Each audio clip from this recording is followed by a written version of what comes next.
সর্বপ্রথম যে ভারতবর্ষে যেটা ইলেকশন হয়েছে, এই ইলেকশনও ভোটটা দিয়েছেন আমার আব্বারে।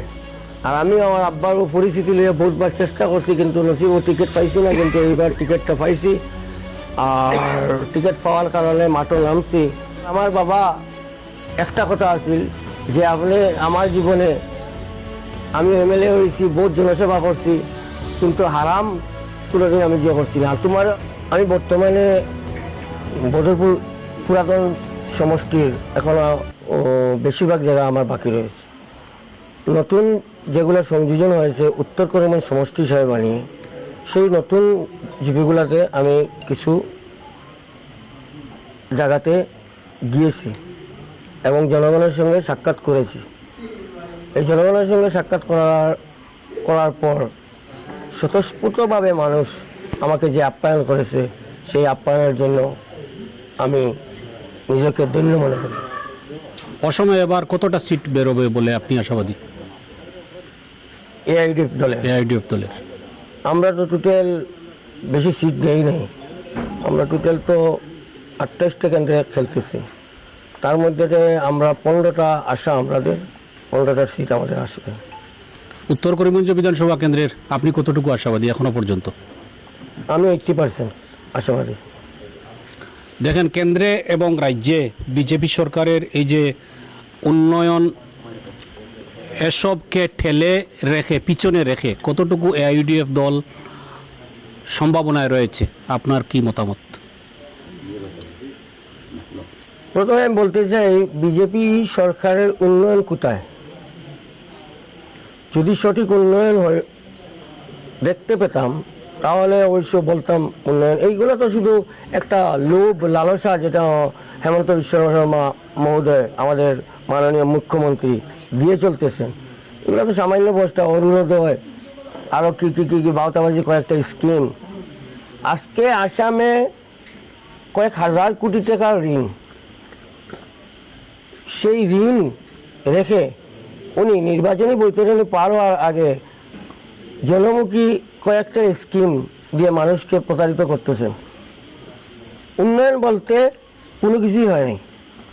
গ্রামে গঞ্জের রাস্তাঘাটে আপনি দেখেন গিয়ে গ্রামে গঞ্জের রাস্তাঘাটের অবস্থা, পানীয় জলের অবস্থা, শিক্ষা বিভাগের অবস্থা, এমনকি বিদ্যুতের অবস্থা, কী হারে গ্রামের মানুষগুলা অসহায় বোধ করতেছে, তা তো আমরা উপলব্ধি করতে পারি না। শহরে শুধুমাত্র আসি, আর শহরে কি উন্নয়ন দেখা যায়? আজকে বদরপুর টাউন কমিটির অবস্থা কি?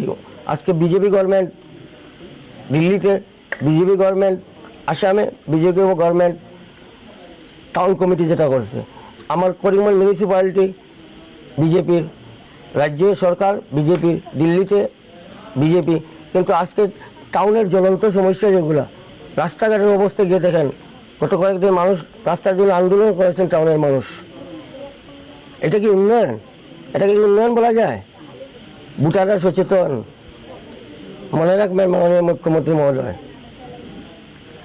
আপনার নিকটতম প্রতিদ্বন্দ্বী কে হবেন? আমার নিকটতম প্রতিদ্বন্দ্বী বর্তমানে যে অবস্থান দেখতেছি, আমি মনে করি ভারতীয় জনতা পার্টির ক্যান্ডিডেট আমার নিকটতম প্রতিদ্বন্দ্বী হবে। আপনি কি ইস্যু, মূলত আপনি কি ইস্যু নিয়ে খেলছেন, ময়দানে আসছেন এখনো? আপনাদের ইস্যুটা কি? আমাদের মেইন ইস্যু বর্তমানে আপনারা দেখতেছেন, যেখানে বোলডোজার চলছে সেখানে ইউডিএফের বিধায়করা গিয়ে উপস্থিত হয়েছেন।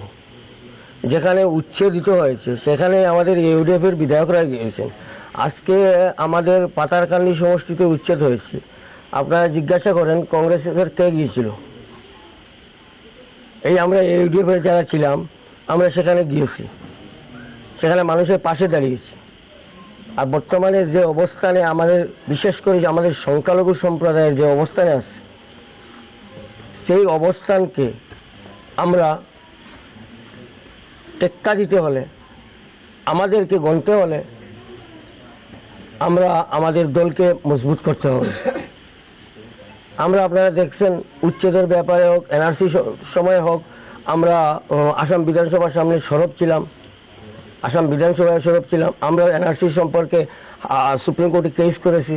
সুপ্রিম কোর্টে কেস করার কারণে বদরুদ্দিন আজমল সাহেব যে কেস করেছিলেন, সেই কেস করার কারণে আসামের প্রায় 19 লক্ষ মানুষ এনআরসিতে ঢুকতে পেরেছে। 2021-এ জনতা আশীর্বাদ দিয়েছিলেন, দোয়া দিয়েছিলেন, এআইইউডিএফের বিধায়ক বানিয়ে পাঠিয়েছিলেন দিশপুরে। তিনি অসুস্থ, গত 5 বছর এমন কাজের কাজ কিছুই হয়নি। এবার কি মনে হয় আপনার? সত্যিকারে এটা তো উপরওয়ালার একটা ব্যাপার। তিনি ওনাকে অসুস্থ বানিয়ে দিয়েছেন, কিন্তু অসুস্থ বানিয়ে দেওয়ার কারণে উনি সমষ্টিতে উন্নয়নমূলক কাজে কিছু পিছিয়ে ছিলেন, জনতার দুয়ারেও আসতে পারেন নাই। এতে কি আপনি বাধার সম্মুখীন হচ্ছেন? জনতা আপনাকে কি প্রশ্ন করছে না? নিশ্চয়ই জনতা প্রশ্ন করছে, কিন্তু আমি তো জনতাকে এইটুকু বলতে চাইছি যে বিগত 5 বছর বিশেষ করে আমাদেরও কিছু ভুল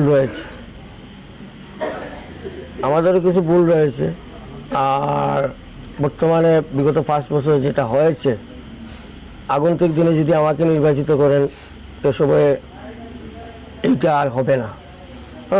কারণ আমি এই বদরপুরের বিটে উঠরা মানুষ, এই বদরপুরেরই আমার জন্ম, আর বদরপুরের মাটির সাথে আমার সম্পর্ক রয়েছে।